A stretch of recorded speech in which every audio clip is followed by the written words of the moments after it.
great. We are so excited to have you here, Theo. We really are. And, I was watching some of your highlight films last night in this previous week. My goodness, guys, go out there, YouTube this guy. He's incredible. Just came off a season where you averaged, if I'm not mistaken, 22.6 points per game, over 9 rebounds and 3 assists and over 2 steals per game. Theo, was this one of the best seasons of your career, or how does this rank up as compared to previous seasons you've played? This, by far, it's been the best, college through my pro career, because this is the first legitimate pro contract I had. Mm-hmm. And my assists would have been higher, but my teammates were young. Uh-huh. And so a lot of the situations, especially late in the game where they were boxing one me, mm-hmm. We missed shots and stuff like that, but we never got blown out. Young team didn't have the IQ yet. But it was a great experience. It was a great experience. Now you got to tell me, is it hard to average 22 points a game? It's hard to average 22 points a game when the defense is designed to stop you. Wow. So it's not one of those things where mid to late in the season where I can depend on somebody else to get a bucket, mm-hmm. Because our big's body broke down and, mm-hmm. his shot was off and stuff like that. But so when someone's in your face from tip, that's hard, depending on no matter what league. It could be the YMCA. Yeah, absolutely. That's tough to get a 20 ball every night. Yeah, right. And that's incredible stuff. Yeah, and I mean, just going back to your beginning. Of course, you started off at Daytona State College in Florida, mm-hmm. Before transferring to Our Lady of the Lake University to finish your career. So tell us a little bit about your journey from going from college all the way up to now your first professional contract with Nicaragua. Well, it's a unique story. Mm-hmm. I started off my first college I went to was Florida Atlantic University. Mm-hmm. And at the time, Mike Jarvis was the coach. And the reason why I went there, they told me I could walk on.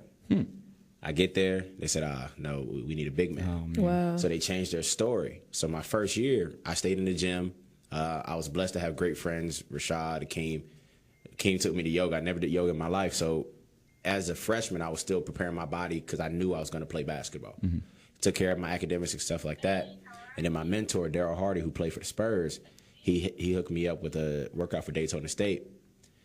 I almost broke my thumb on the first possession. Oh, my gosh. And he pulled me to the side and said, look, you got to suck it up and you just got to play. Wow. Blackout. Got a scholarship from that. Mm-hmm. Played 2 years at Daytona State. Got as a freshman, second team all conference. As a sophomore, because you only play 2 years. Right. Mm-hmm. First team all conference. Then I went to Our Lady of the Lake University. Mm-hmm. It was a interesting situation. Yeah. I almost cracked my kneecap in practice. Mm-hmm. I won't say who the coach was because I didn't enjoy the situation, but I knew at that point that it was still in me. Like if something that you want to do is still in you, mm-hmm. you're going, no matter what, you're still going to push to make that happen. Absolutely. Yeah. So I was out the whole season with a knee injury because they thought I cracked my kneecap. Mm-hmm. And then I went back to FAU because I wanted to get back home. Mm-hmm. And once again, went to the coaching staff. Now there's a new coach. Said, do you all have open tryouts? I'll go against your mm-hmm. walk-ons right now and I'll destroy them. That's exactly what I said. Mm-hmm. And they never got back to me. Wow. So I played semi-pro for the West Palm Knights, got my degree, and stayed and throughout this whole process, I stayed in the gym. Mm-hmm. And I read something, I saw something from Les Brown today. It says, I'd rather be prepared with no opportunity than have an opportunity and not be prepared. Wow. That's amazing. That really is. I think that a lot of people don't understand the maturity it takes to really just have your mind separated from the rest of the pack.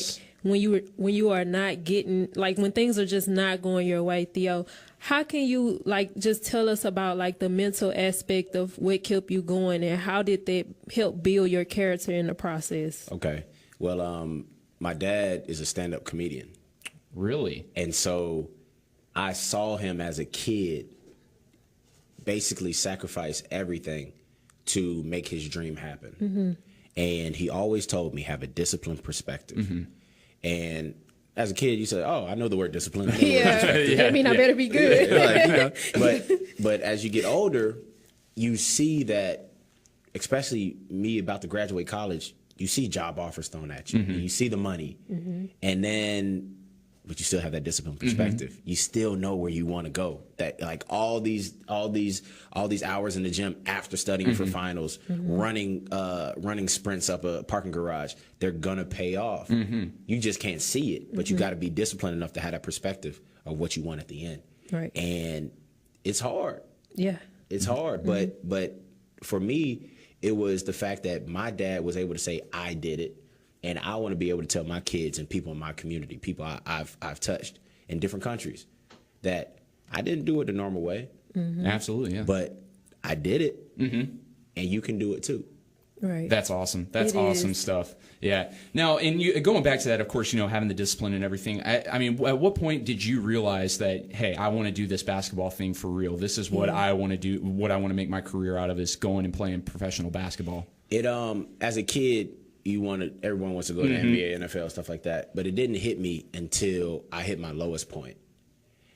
We lost a game at Daytona State, and the assistant coach at the time said, no one in this room will ever play professional basketball. Wow. He said that after a game. Wow. And I said, you know what?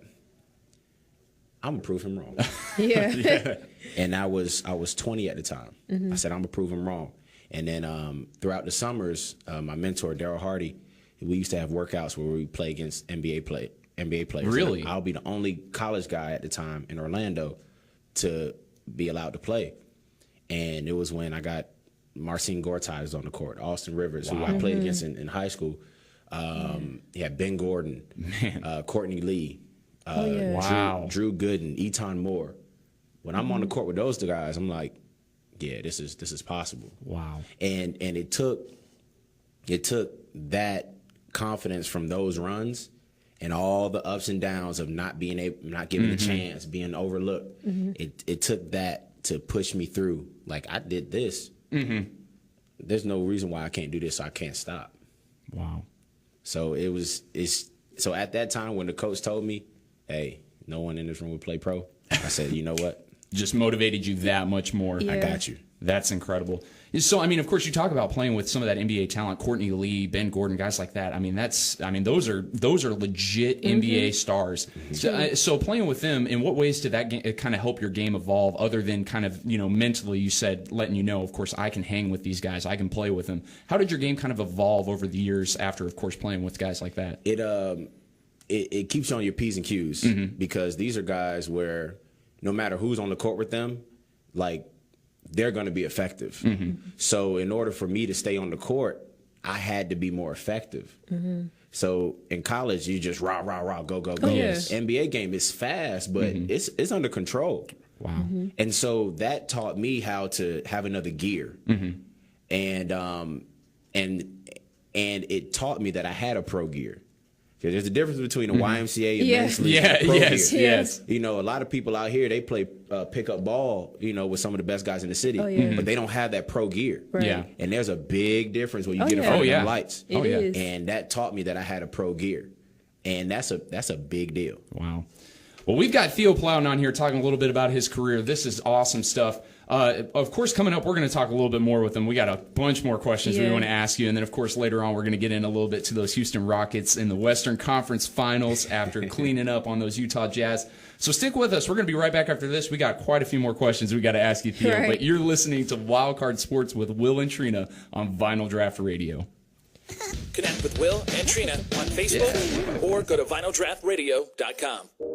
Prom season, wedding season, homecoming. Get the look you want this year at Muzzy's. Your one-stop shop, Muzzy's has everything you need to look great with the perfect dresses, shoes, and accessories. These events will be unforgettable, so shouldn't you be too? Find us online at muzzies.com or come see owner Lynn Red and her amazing staff. Muzzy's, fashion with an attitude. Are you ready for the hottest fat removal treatment? Hi, I'm Desiree Dantas, owner of Brazilian Drop Salon Spa. Stop in and try Vanquish, the non-invasive fat removal treatment. Only 30 minutes, you can get this done on your lunch break. So come see us right here in Lake City, 2700 Marina Bay Drive, Suite C. Come try Vanquish for yourself today, and you can see why hot is the new cold. And I think this is very cool. Whether you're planning a wedding, corporate, social event, or anything you can think of to have a good time, make it memorable with EventWise Productions. With over 20 years of experience, EventWise Productions has exactly what you need. With DJ services, emceeing, lighting, upgrade with additional decorative LED lighting, custom monogramming, even video DJ service. EventWise will make your next event one to remember. Even if you're planning a wedding on a budget, EventWise has a variety of packages to fit any budget. They even have AV available for your next corporate event. Sound, microphones, flat screens, the works. Check out EventWise Productions on Facebook to see pics, read their 5-star ratings, and more. Contact Mike Krell at 832-385-2669 or email mikeeventwise@gmail.com. EventWise Productions, your #1 choice in mobile entertainment. Lori Coppett. A name you can trust. Lori Coppett. A senior mortgage loan originator with Prime Lending, serving the Clear Lake area for over 28 years. Lori. Why are you saying it like that? Coppett. Helping hundreds of satisfied clients with their home loan needs. Lori. Seriously? Coppett. If you're purchasing, refinancing, or renovating your home, visit lcoppock.com to get the professional service you need. NMLS number 176539, Equal Housing Lender. Lori Coppett. Oh, for God's sake.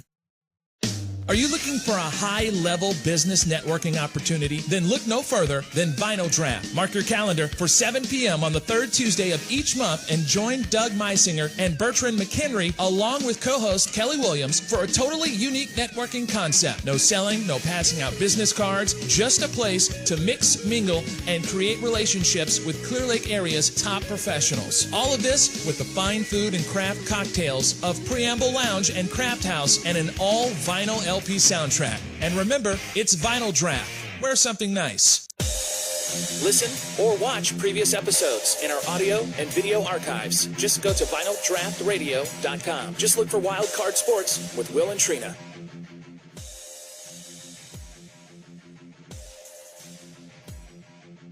Will and Trina, thank you guys so much for tuning in with us. Brunch timers. Brunch timers, yeah, we got the brunch timers out there tuning in.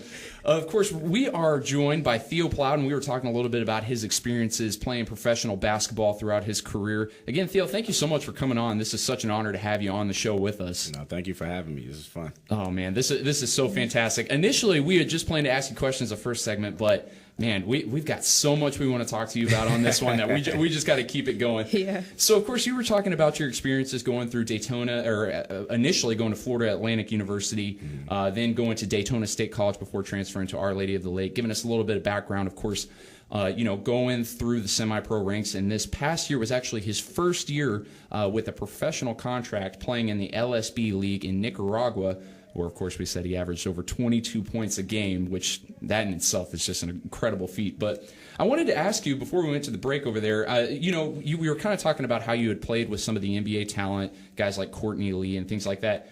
Growing up, who were your influences when you were watching basketball? Who are the guys that you tried to model your game after? Man. Where do I start? Okay, elementary school, it was Allen Iverson, and that's when they first started playing hardwood classics, and Michael Jordan. Oh yeah, and then in the 2000s it was T-Mac. Oh yeah, especially being from Orlando. Oh yeah, yep. And I used to get in trouble because we used to steal our mom's stockings and wear the leg sleeve. Yeah. Yeah. And I remember I was running on the track with my dad, and he was like, "Boy, take that sleeve off." I told you not to wear it. Yeah, so it was T-Mac, Iverson, Jordan, Kobe, Vince Carter, and one of my favorites growing up was Jason Kidd. Yeah. Oh yeah.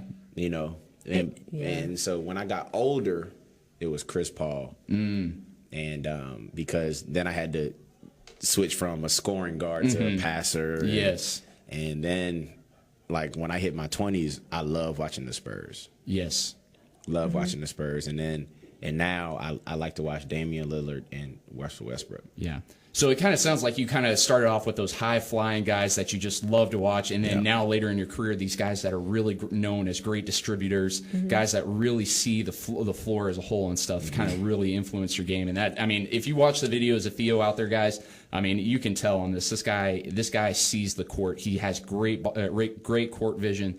And I mean, some of your highlights are they're incredible. They're absolutely incredible. Thank you. I think that that's awesome too. The fact that you get to see like the transition of the players that he liked, because I can kind of like pick that up for myself as well. Because I see that, you know, when you first starting out, you want the oohs and the ahs, and then I guess when time goes on, you see these guys are more disciplined, these guys are efficient, these guys are, you know. So I understand that part, Theo. Oh yeah.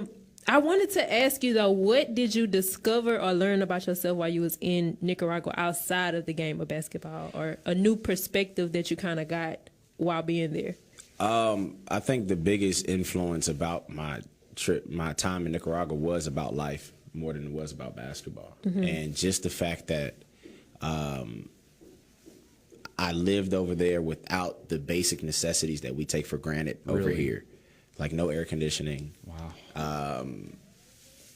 You know, no hot water.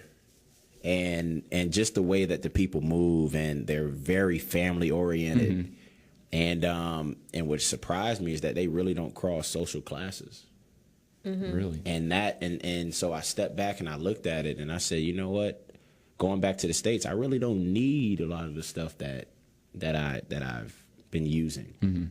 You don't need cable. You don't necessarily need to drive everywhere. You don't need to spend money every day. You know, and it's stuff like that. Like I lived in a house where they cooked every day. They cooked every day, and just seeing that, I got back and I said, okay, my money management was better. My appreciation for foreigners was better, because I was the guy that didn't speak the language.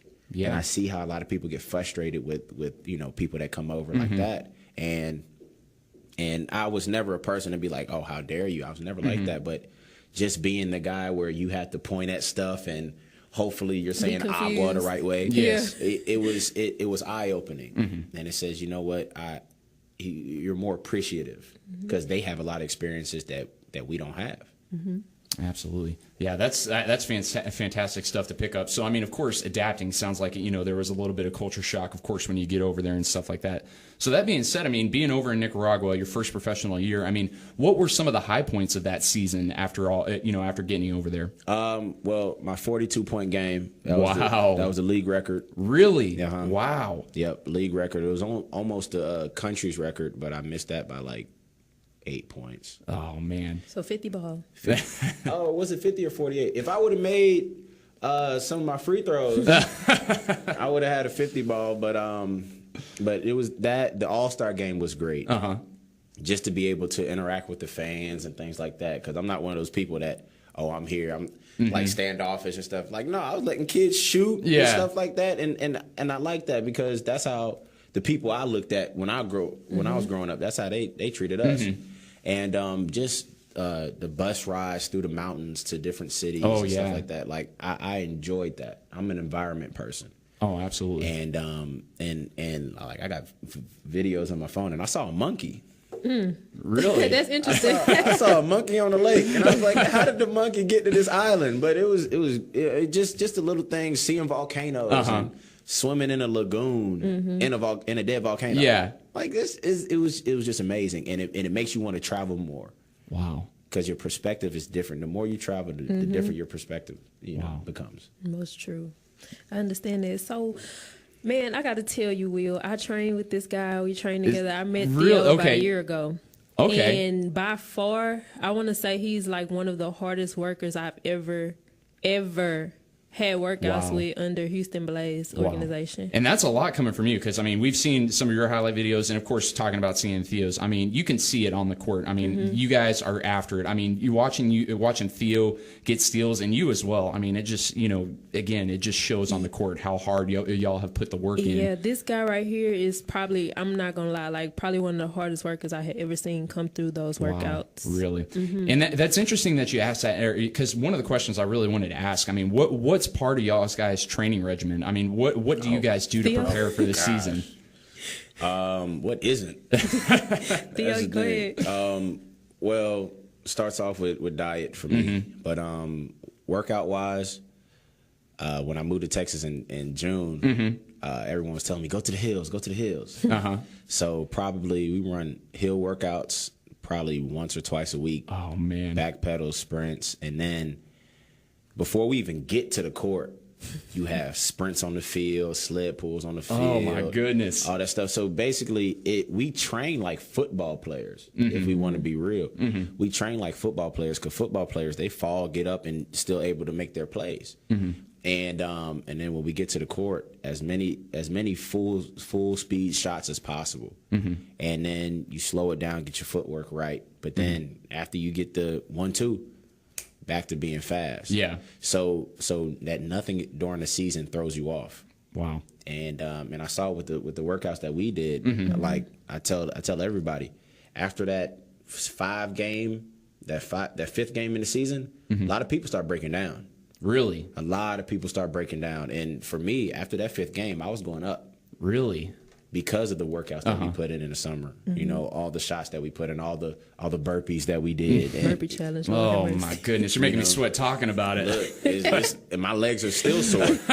So it's one of those things where Ray Lewis is my favorite athlete, and ever since high school, it's like, you might be better than me, but you'll never outwork me. That is so true. Yeah, you hear him talk, and that man is one of the most motivational speakers that I think I've ever heard. Of course, he emphasizes hard work among other things. And yeah, just hearing your training regimen, of course, that just gives us a small sample size of the hard work that you guys put into this to get ready for the season. So let me go ahead and ask you this. So what's next? What's next on the plans for Theo as far as going forward? Well, I took a week off to get my toe healthy, but then I'm back in the gym now, and my goal is to get to Europe. Okay. Anywhere in Europe. Wow. Europe or Asia, because that translates to bigger jobs and things like that. Right.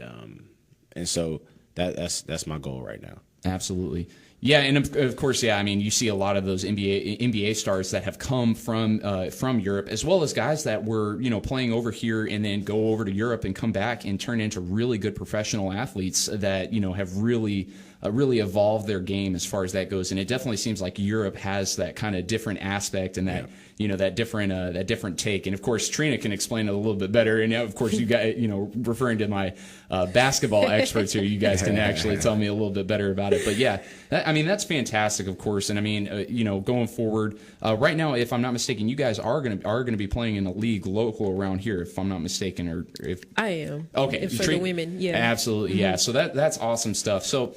Going forward, how we talked about your training regimen of how you prepare for a season and everything. Do you have any pregame rituals? Are there anything that you do to prepare for game to game? I listen to the same song. Okay. The first song that I listen to is, since I'm a Florida boy, Rick Ross, The Trillers. Oh, okay. I listen to that because it's like the first thing he says, you want to go to war? Well, let's take it to war. It just switches that mind. And but other than that, I try not to do rituals because I don't want to put my trust in something else.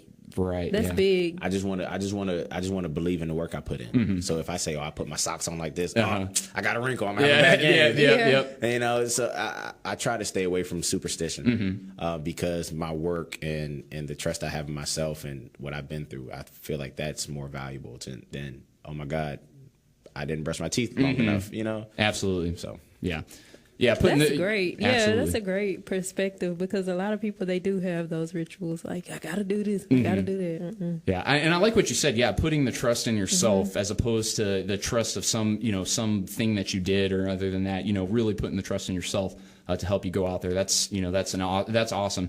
So we got a little bit of time left on this. I just want to ask your perspective. Any people that are going, or any young guys that are going out there trying to pursue professional basketball, what advice do you have for them? First thing is to believe in yourself 100%. Believe in yourself and don't let anyone else rush you. Right. You're always on time. And to work your butt off. No one can work hard for your dream. You have to be the hardest worker, the biggest believer, and no matter good or bad, your confidence always has to grow. That's awesome. That's awesome stuff.